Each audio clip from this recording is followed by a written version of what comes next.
you and I had a conversation on the phone a couple times because I did have some concerns. I mean, the biggest thing was just I didn't know what kind of to expect in training. I did research on a bunch of other training shops, but you were very confident on the phone before I locked in, and I think that's ultimately what steered me to choosing you. What surprised you most about the way the training was structured? One-on-one only means so much until you actually back it up. That surprised me. You actually backed it up. I came out of this being able to do a lot more than I set my standard to, where I told myself, I was like, oh, if I could just get the idea and then go back home, but like I'm coming out of it actually being able to push a dent. By me being there with almost every push and tap, I'm trying to give some sort of input or something. That's gonna weed out us developing bad habits. And you're a hype man, so that helps. That helps. I do like that each day was split up to its own skill. Each individual skills that you gotta be great at if the goal is to be a good dent guy. All right. Austin Nydam. Good job.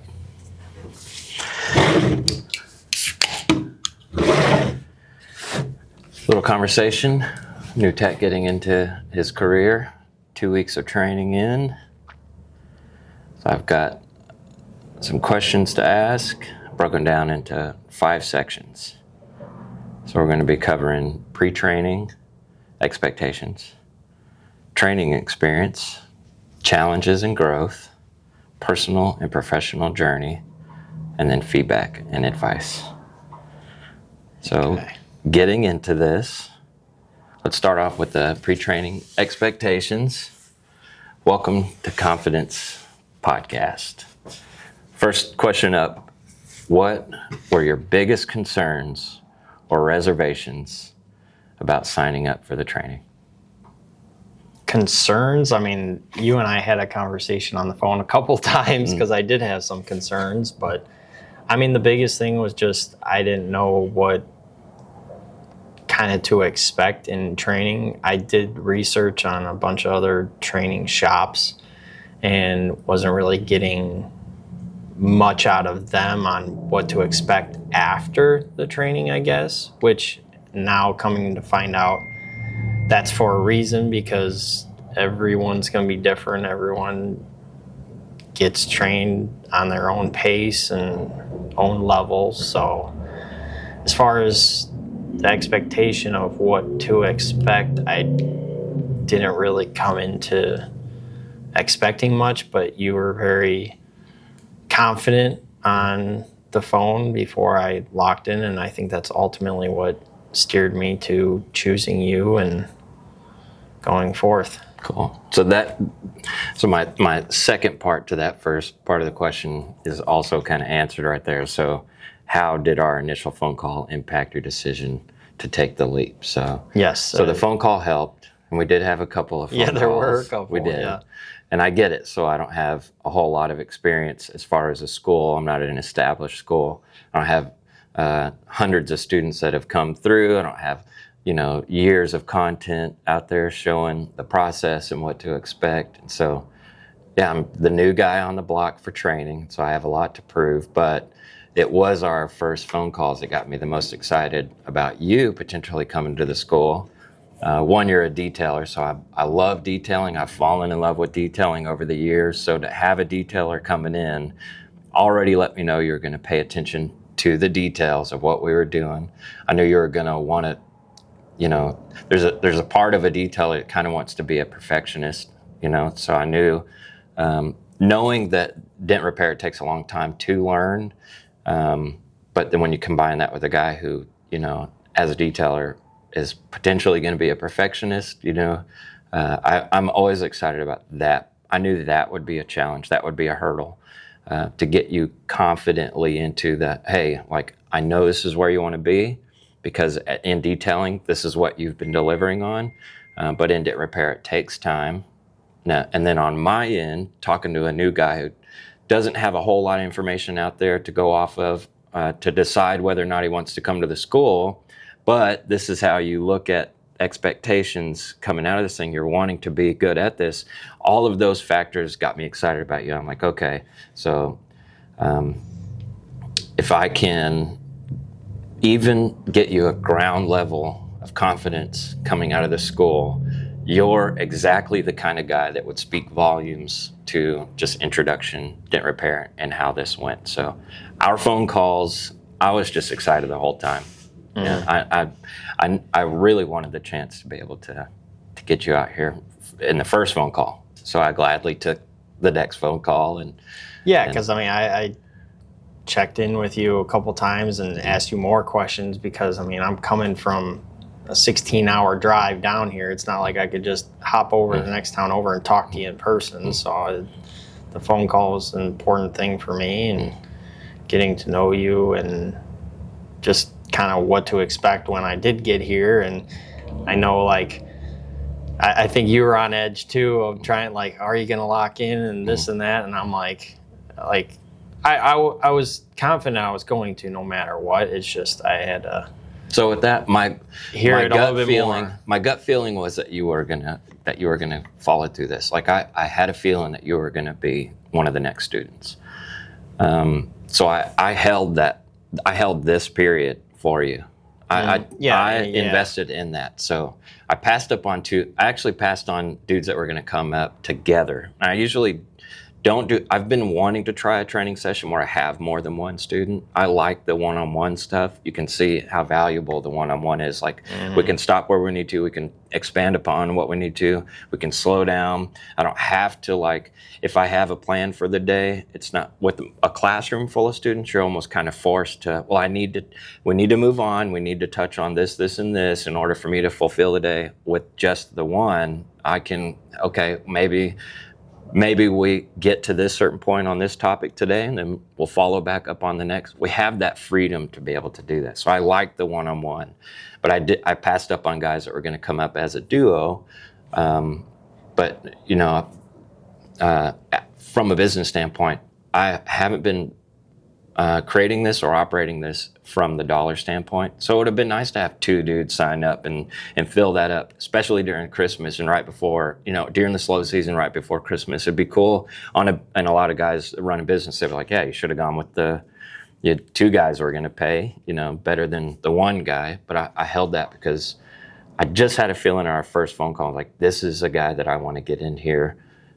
You are the type of personality and potential outcome from beginner to on the way to going to be a great tech.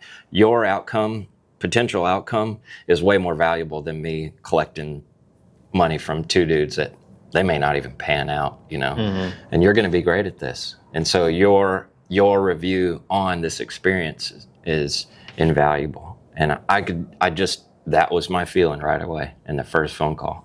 And so I wanted you here. Now that you got here and you made that decision, so let's talk about the second section, the training experience. So what surprised you most about the way the training was structured? Surprised me the most.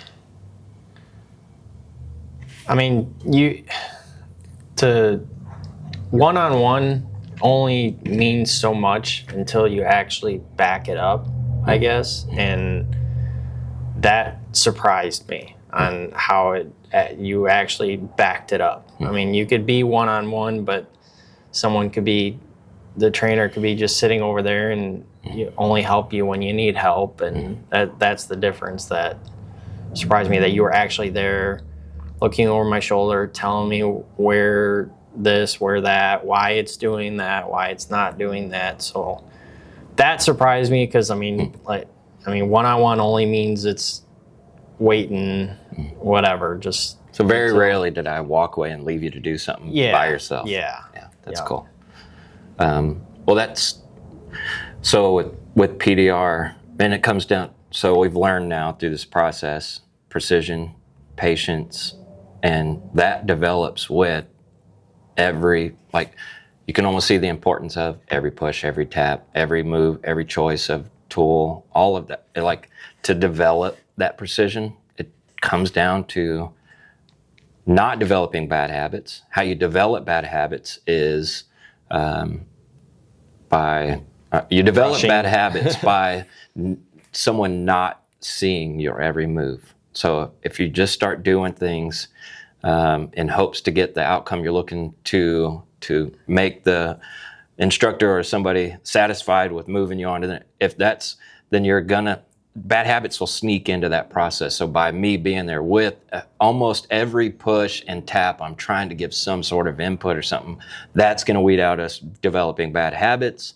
And it takes a constant involvement from somebody. And so now I guess back to, as much as I would like to have a class with maybe 2 guys to see how that would work, I just don't think I would be able to give the same attention past 2 guys, 3, 4, 5 guys. I don't see, unless I have another me in here, another dude that I can trust. Hey, this guy wants the same quality. He's got the same outlook for PDR guys as I do. I trust him to be in here with me. So when I'm talking to this guy, he's talking to this guy. I don't have that in place. I don't have somebody else. So because it is just me, I know I cannot divide my attention up to multiple guys. Mm-hmm. So yeah, I don't have classroom full of guys just coming through here. You can see we're doing an interview on a little fold out chair, a table, my tool selection. I don't always have all the newest, latest and greatest and stuff, but where I am going to continue to try to excel is that one-on-one attention. I'll give my attention to the process in hopes that you'll develop good habits out of the gate instead of bad habits. And good habits, it takes somebody over your shoulder and you over theirs the whole time. So, well, then with that said, how did the process of the skill stacking, so stacking skills each day, help this process? Because the first week, that's what we did. I do like that each day was split up to its own skill. Mm-hmm. So I like that. And as far as each skill with stacking and all, it's each one is completely different. So that's why it's best to do it that way. And I remember like one of the times I got a little ahead of myself. I'm like, oh, do we need to knock down there? And you're like, well, we'll get to that. We're gonna get to knock down. And I'm glad we did it that way, just because you think that each one is just a small step for the next thing that you got to do, but they're big in each of their own ways. Yeah, there's a lot of room to improve and perfect in every little facet of what we do. Yeah, you can't be. Now, I'm sure your knockdown game could be, your pickup game could help you in your knockdown game, or vice versa. Like if I'm really good at knocking down, but I'm not as good as at picking up, then yeah, your knockdown game can clean up all the stuff that you're picking up. They can kind of balance each other out, but we don't want that to. For the sake of having a business, provision, and clean repairs, you want to have a good balance between each skill. And by us breaking it down in that first week, the time here goes by really fast, but that first week seems like, man, like we're not spending a whole lot of time each day. But when we get into that second week, you really start to develop that, wow, I need to be really good at my knocking. I need to know what a dent is. I need to be able to look at the dent properly. I need to, just looking at the dent, seeing the small little features, that's a skill within itself that develops. Knowing what you're looking at is a skill that you develop. My tool selection is a skill that you develop. Your knocking down is a skill. Your pushing, all of that stuff are each individual skills that you got to be great at if the goal is to be a good dent guy. And if it's just, man, I just want to find the next thing so I could make some money and whatever, which there are plenty of those dudes in the industry, then yeah, I'm sure you don't have to improve on each individual skill, but we'll get into some of the, personal and professional journey, but you're taking the risk to travel and come somewhere that doesn't have a huge reputation. And so that puts the pressure on me that first week as we skill stack, I need you to see, more importantly, why each one of those are crucial to understand and start developing, getting good at each individual one. So that's cool, man. I'm glad that you see that. So before we move to challenges and growth, as far as the training experience, was there a moment during training when you felt like things started to, or maybe not click, but you're like, you could feel the difference? I saw it, but did you feel any of those moments? Yeah, I did when we first started the pushing in the first week towards the end, where I'm like, okay, then it kind of clicked to me where this is doable. Like, whereas like up until then, it's like, okay, I don't know what I'm getting into. Like, am I going to get it? Is it going to click? You never know. And then once I started doing it, and then you being there right over my shoulder, that's when it starts clicking. And you're a hype man. So that helps. That helps. So like, because I mean, confidence is key with, I mean, anything. So I mean, if you have that, then you can, if someone's beating you down and telling you everything that you're doing wrong or this and that, at least for me, that would just beat me down and like, I don't want to do this. So that helps. That's awesome. The improvement I saw on my end was drastic. So you're the one right there immediately on the scene. I have this kind of bird's eye view, this 10,000 foot view of watching you.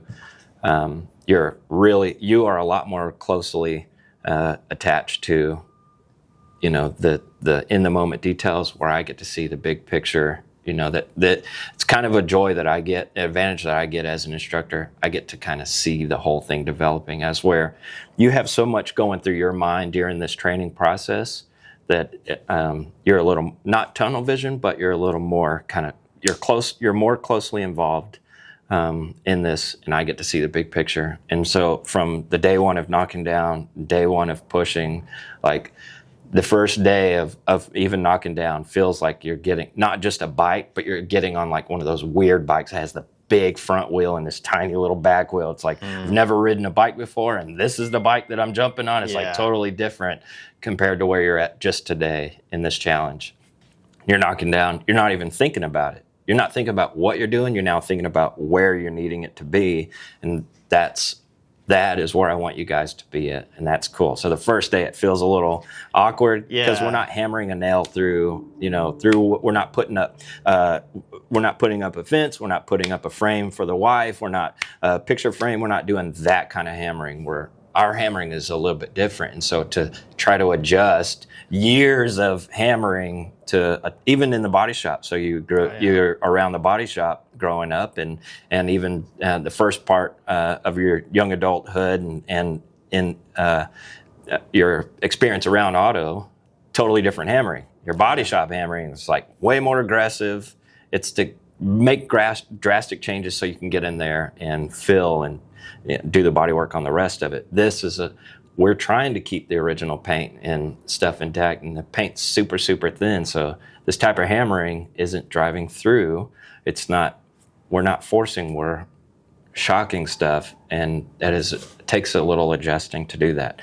So I'm extremely proud to see just where you went from the first time knocking down to where you're at today, not even thinking about your knocking down. I couldn't even hold the hammer and hit the knockdown. I'm like, this is awkward. Because you're like, awkward. Use your wrist, and I'm like, I'm like, no, I want to use my whole arm. So to see where you're at today, it's cool. So now we're working with finesse, precision. So it's a different time of knocking down, right? We're causing energy through that metal. To see you make that progress in just this brief amount of time is pretty killer to see. So you should know that. From me looking outside in, you're far from the student that I would say, hey, maybe this isn't for you. Like, this is 100% for you, okay?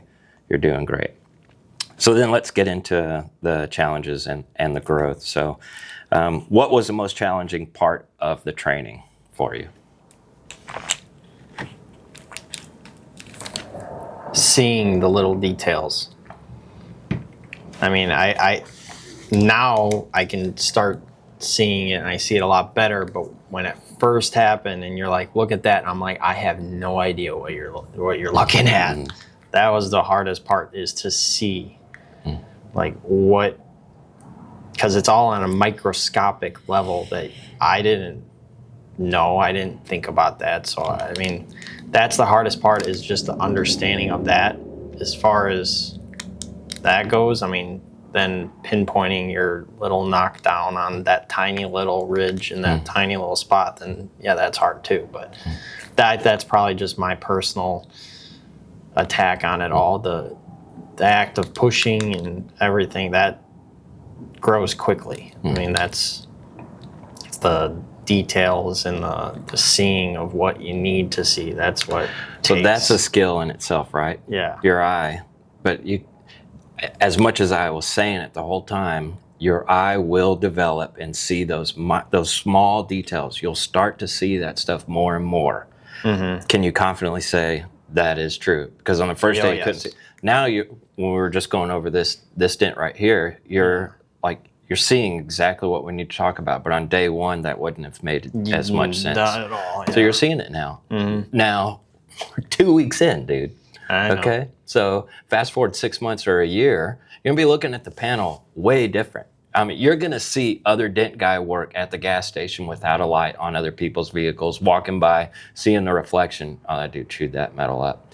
And that customer probably never even knew PDR even hit on their vehicle, but your eye's going to start developing, seeing those small details. But sometimes on those little imperfections, those small dents, and really it translates over to larger damage too, it's going to take you seeing those small details. Sometimes that's where just that little bit of pressure is locked up, keeping me from getting this pit up, right? So your eye is going to develop. So in this brief amount of time, like, you developed a lot in just seeing it. So if that was a challenge, then I'm confident the challenges that you're having right now, dude, you're already getting good at them. You're just gonna be, the challenge is now, let's get great at them, right? So that's awesome. Now with that said, okay, this is kind of a question also on that. How do you feel about your improvement in that 2 weeks? I'm down on myself always. I mean, that's just how I am. But I came out of this being able to do a lot more than I set my standard to originally.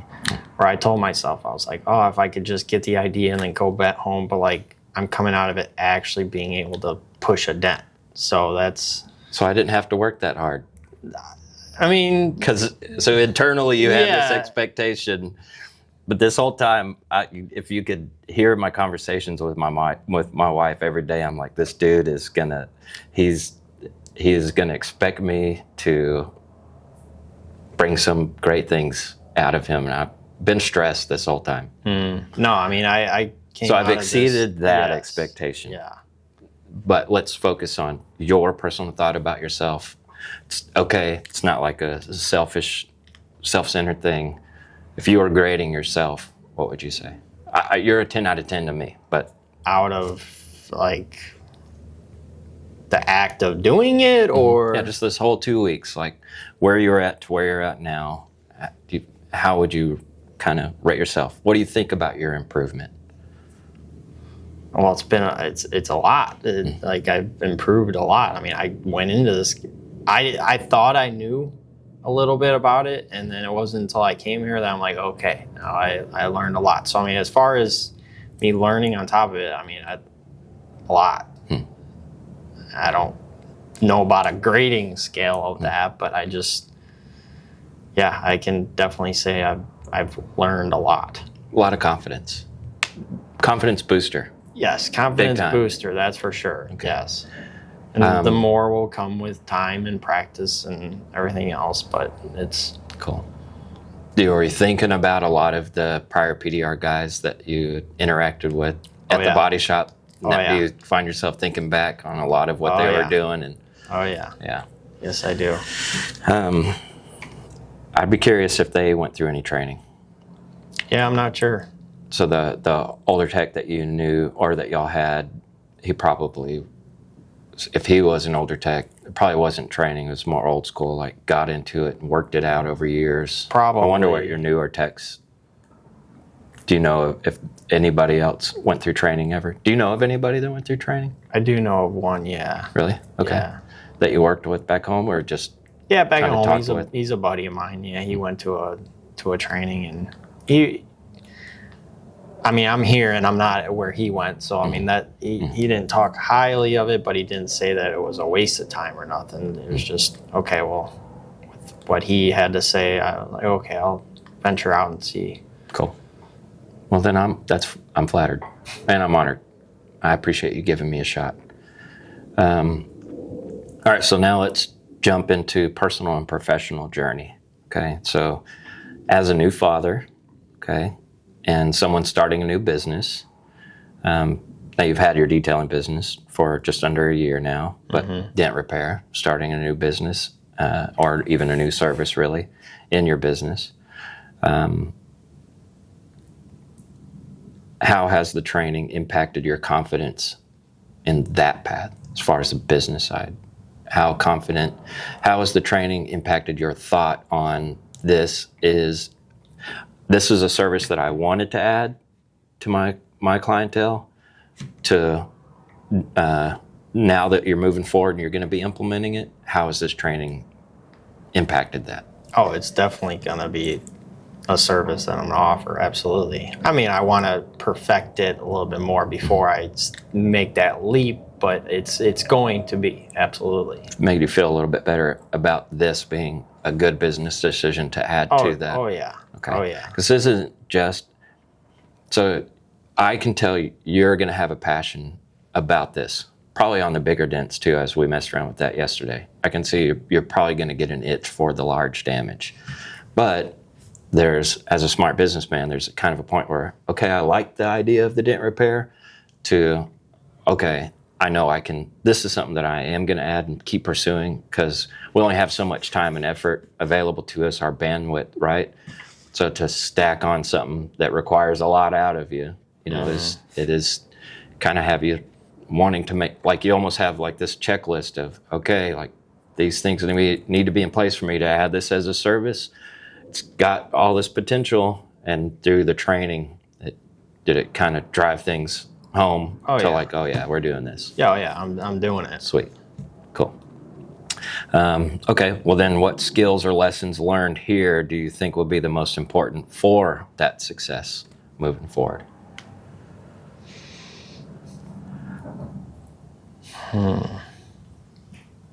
I mean, just the practice, I guess. I mean, that's you're like you just mentioned this morning. You're always a student. It's never gonna get to a point where you're at your max and this is a level of quality and everything else it's just a level. It'll never be that. You're always gonna be a student. You're always gonna get better. You're always gonna this and that. So I just gotta keep that in mind and move forward with that. And I mean, just practice. Yeah, putting in the reps. Yeah. If you have that student mentality, Yeah. always be a student. Never claim to be or act like or feel like a master at something. If you always remain a student, then that the ability to take things to the next level is always there for you to potentially achieve. But as soon as you start like, oh, you are the one that will let you max out. Right? So your mindset, maxing out is totally on you. Like you could go Bryce Kelly, all these great guys are constantly, as great as he is and the videos are, and Toledo and Mitch, as great as they are as techs, they don't close themselves off from, I want to see that next level. I want to get better, but that mindset is what helps you become one of these great technicians, right? So don't max yourself out. As soon as you do that, that's as good as you're gonna get. So the reps, always be a student. Repetition, even in the greatest part of your career, 2, 3, 5, 7 years from now, always a student, always putting in reps, and you're that cool. I'm glad you liked hearing that. Last section. Feedback and advice. What advice would you give to someone considering this training but unsure about committing? To just do it. I was hesitant and wasn't sure if I can make it happen, but there's no better time than to just do it.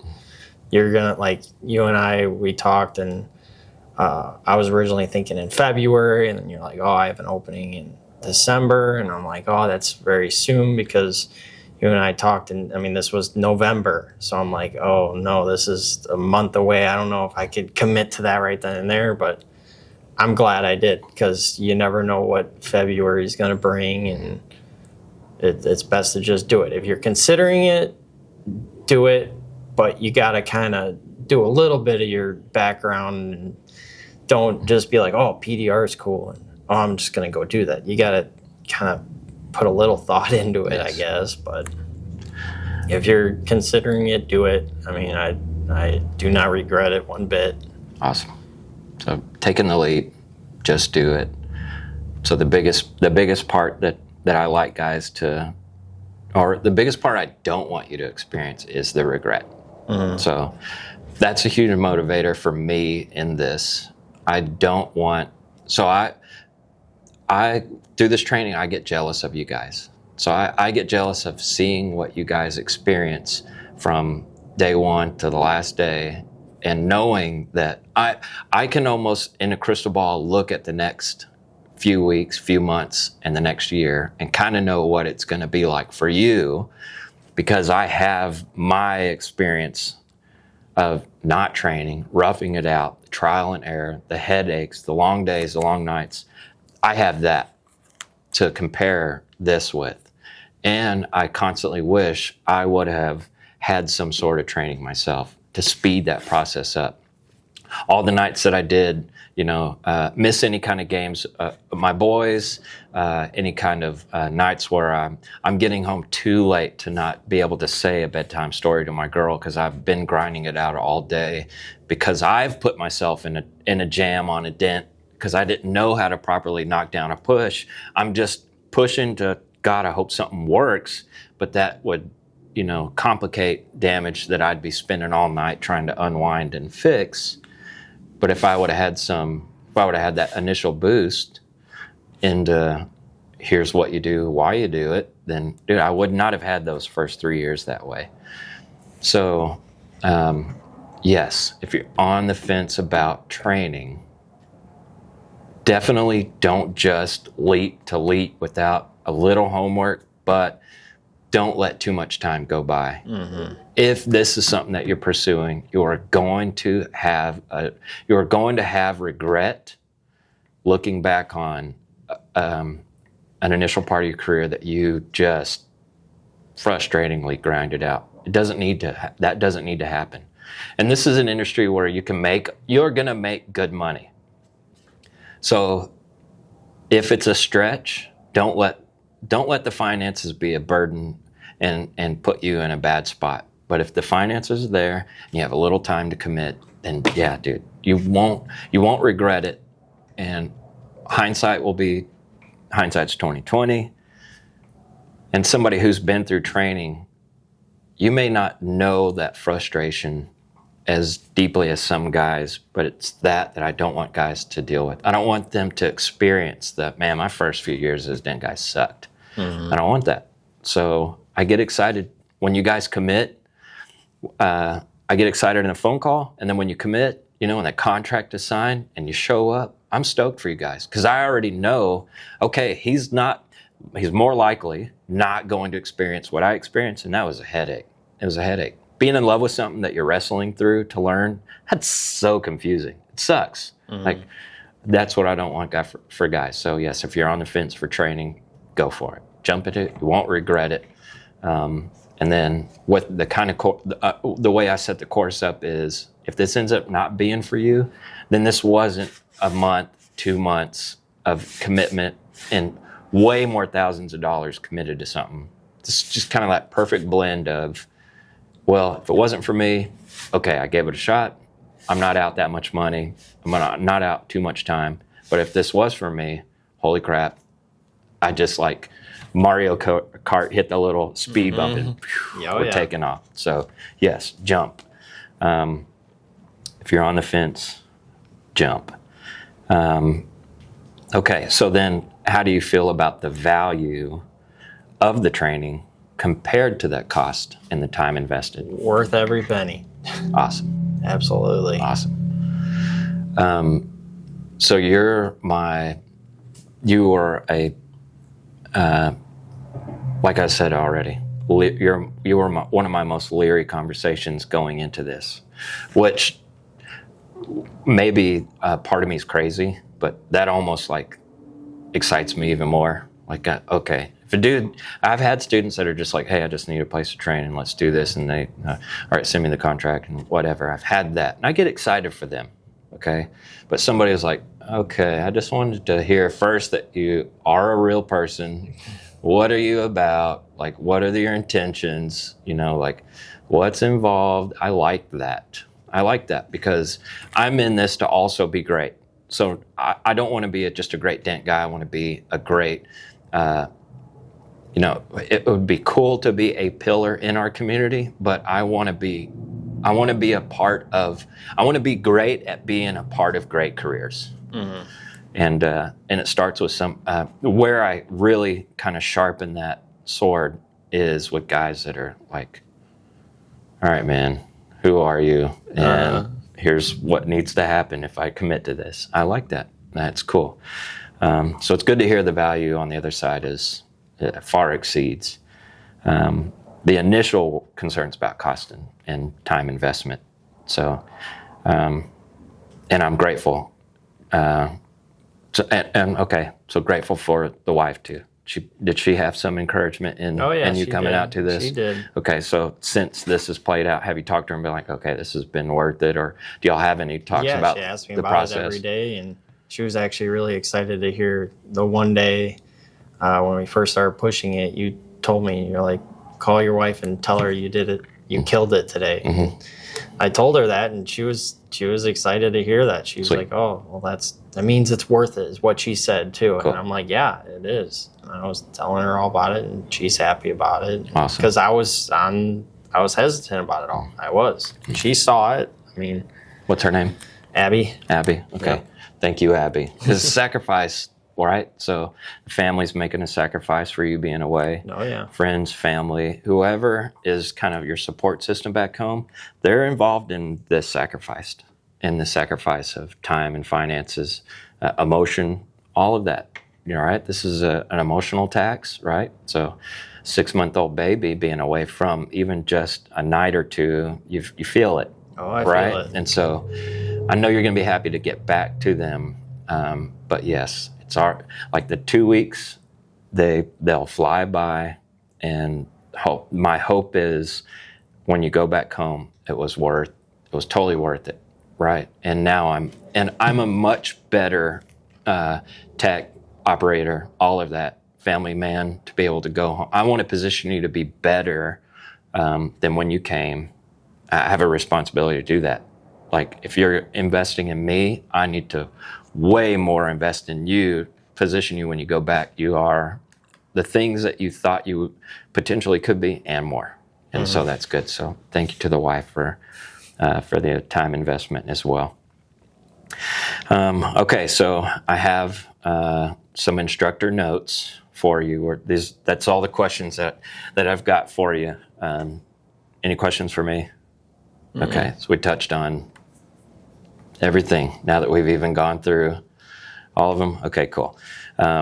With that said, then I have some instructor notes for you, and it's more of like a parting words, advice, something to listen back to every once in a while when times are tough and you just need some inspiration. But my little parting letter to you is, Austin, the progress you've made in just 2 weeks is nothing short of impressive. I can see how committed you are, not just to the training, but to build a strong future for your family and your new business.